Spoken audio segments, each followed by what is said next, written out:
Welcome to the Banker Lamp. Please enjoy the video. You start by equipping your phone and computer with the proper tools. Enable developer options by tapping build number repeatedly.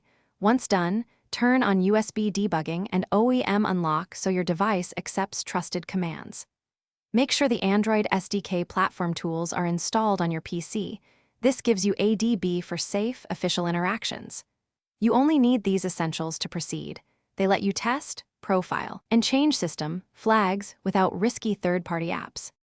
Once connected, accept the debugging prompt on the phone so your computer can talk to it. Use ADB to inspect logs and push signed APKs for testing. These are standard, supported actions for developers. Adjust developer options, set animation scales lower for speed, limit background processes for responsiveness, and enable pointer/touch visualizations for demos.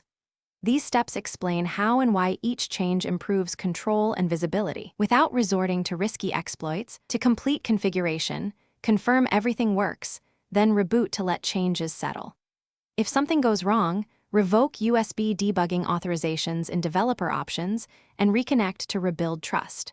Restore default developer settings or perform a safe reboot to clear transient problems.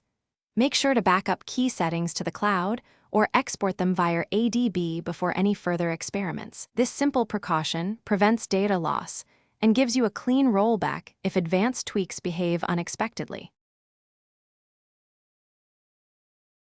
Thanks for watching. If this was helpful, leave a like and consider subscribing. See you next time.